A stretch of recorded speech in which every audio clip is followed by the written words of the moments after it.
Voilà, nous vous saluons depuis la Turquie dans le cadre de notre tournée Seven, la visite des 7 églises de l'Apocalypse. Et aujourd'hui, je vous parle depuis Pergame. Jean s'adresse à l'église de Pergame pour lui transmettre le message de l'Esprit à l'église. Pergame est un lieu particulier, le lieu où se trouve le trône de Satan, le lieu où Satan demeure. Dans ce lieu, nous retrouvons un autel, on l'appelle le Grand Autel, un immense autel qui a été construit à la gloire de Zeus, un autel sur lequel se pratiquaient bien des actes sataniques, diaboliques, occultes. Cet autel, au XIXe siècle, a été transféré à Berlin. Au XXe siècle, Albert Speer en a construit une réplique à Nuremberg dans le cadre des rassemblements nazis de l'époque. Aujourd'hui aussi, Satan a son trône et Satan a sa demeure. Le monde est dirigé par Satan. Et au milieu de ce monde et au milieu de sa direction, il y a une église, l'église de Jésus-Christ. Et cette église, elle est appelée notamment à 3 choses. Les 3 choses qu'accomplissent l'église de Pergame à l'époque de l'Apocalypse, à l'époque de l'apôtre Jean. La première, c'est celle qui consiste à retenir le nom de Jésus-Christ. Ce nom qui est au-dessus de tout nom, ce nom par lequel nous sommes sauvés et ce nom par lequel nous sommes appelés à tout entreprendre dans notre vie.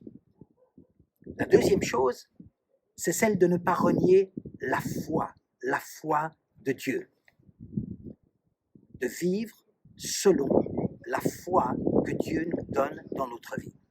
Et la troisième chose, c'est celle de porter témoignage comme Antipas l'a fait si fidèlement, même jusqu'à la mort du martyr qu'il a été.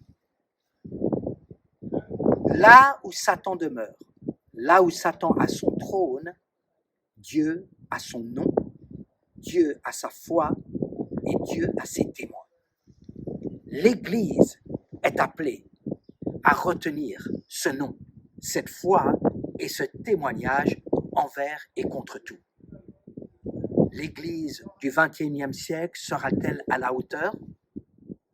Serez-vous ces hommes et ces femmes qui retiennent le nom de Jésus-Christ envers et contre tout? Serez-vous ces hommes et ces femmes qui ne marcheront pas selon vos propres pensées, mais selon la foi qui vient de la parole, la foi qui vient de ce que l'on entend de la part de Dieu? Est-ce que vous serez ces hommes et ces femmes qui porteraient témoignage, même jusqu'à la mort s'il le fallait? Pour ces hommes, pour ces femmes, pour l'église de Pergame, comme pour l'église au XXIe siècle, alors il lui sera donné de vaincre. Alors cette église recevra la manne cachée, la révélation de Jésus comme jamais auparavant dans cette intimité, dans cette gloire et dans cette victoire.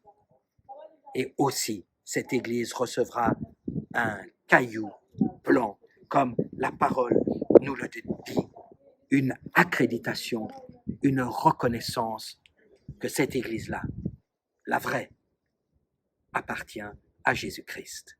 Que le Seigneur vous bénisse depuis Pergame. Que l'Église écoute ce que l'Esprit dit à l'Église.